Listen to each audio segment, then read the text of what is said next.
I think speculation ng publiko ay well-founded kasi kung wala naman po ang mga matataas na opisyal sa mga budget insertions, bakit po talagang itinatago ang mga insertions na ito? Po, Kong, good evening. Si MJ po ito. Sir, gusto lang ma-establish yung lahat ng files na nabigay po sa inyo ni Yusek Cabral. Paano napunta, sir, sa inyong mga kamay? Mabuti pong tanong. Ako po ay nung bagong halal pa lang sa Mayo, nagtatanong na sa DPWH bakit ang budget ng Batangas na malaking probinsya ay mas maliit kaysa sa budget ng mga mas maliliit naman na mga probinsya.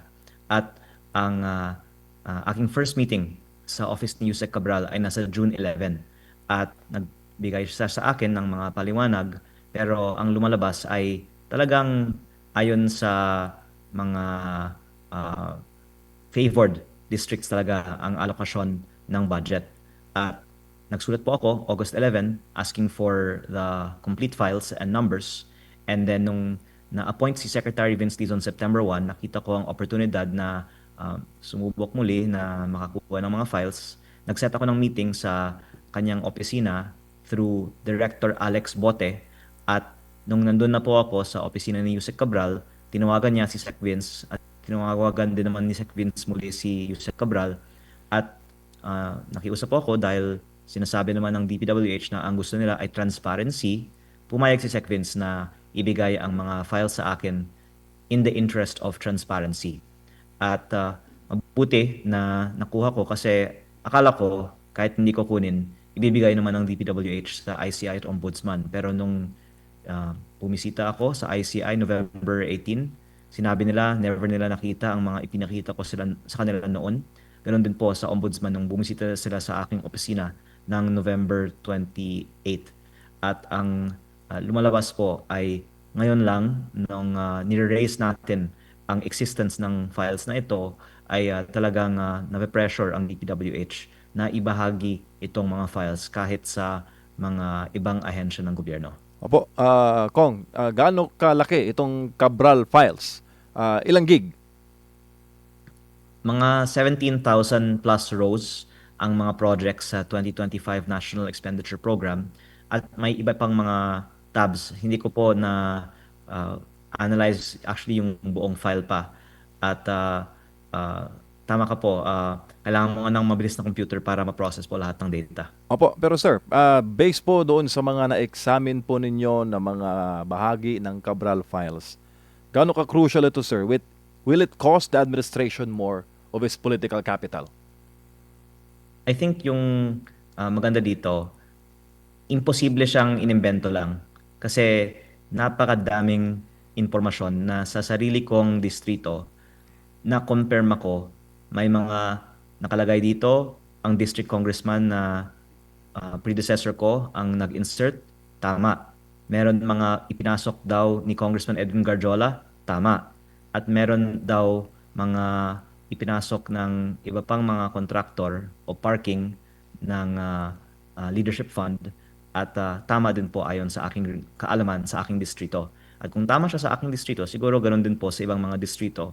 Kaya ito po ay hindi naman conclusive pero magbibigay ng basehan for further investigation na hindi lang imbento itong perception na marami sa gobyerno ay may mga insertion sa DPWH budget at siguro magiging basehan na talagang seryosohin natin ang mga aligasyon ng mga DPWH insertions beyond just congressmen and senators.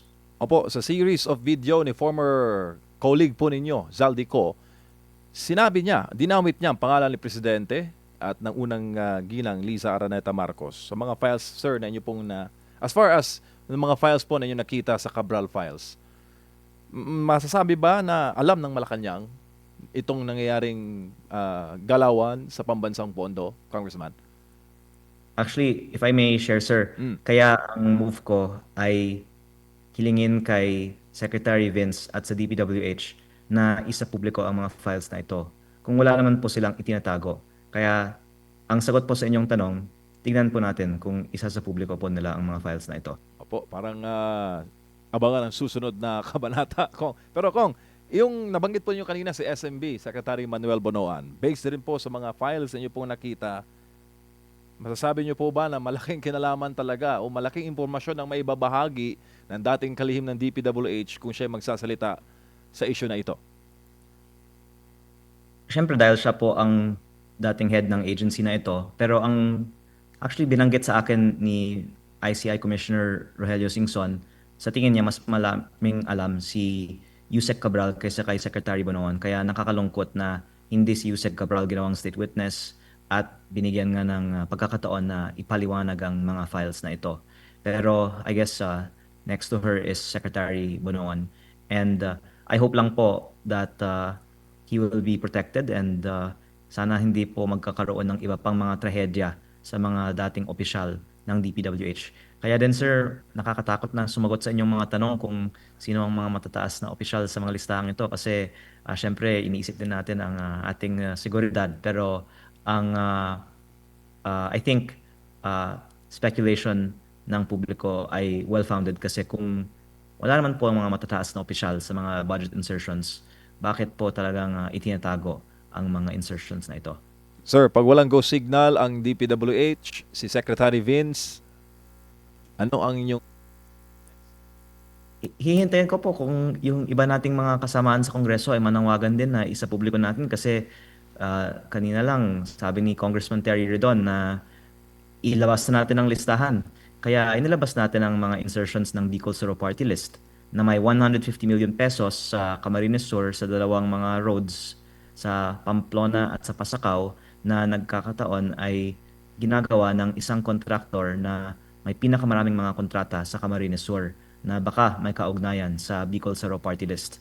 At ito po ay isang halimbawa lamang ng laman ng files na ito at kung ang iba pang mga kaibigan natin sa Kongreso ay manawagan na isa publiko ang kanilang mga insertions, then ilalabas natin po ang kanilang mga insertions. Sir, bago lang ulit si Partner Admar, yung mga staff ng office ni former Yusek Cabral, sila po ba'y dumulog sa inyo, sir, humingi ng tulong? Hindi po. At ako po ay naaawa actually sa kanila kasi sila naman po ay mga simpleng empleyado ng gobyerno. Pero ngayon, hawak nila ang napaka-importanting impormasyon. At kung ano yung pressure kay Yusek Cabral, baka to some extent ganoon din po sa kanila ngayon. So this is really serious matter and I hope also why the public can understand bakit hindi namin gustong basta-basta biglang ilabas ito. Kasi kahit noon buhay si Yusek Cabral, iniisip ko kung ilalabas lahat ng mga files na ito, baka kung anong mangyari sa kanya. At nangyari nga po yun last week. Kaya sana po in any case, maproteksyonan natin ang seguridad ng mga staff ni Yusek Cabral.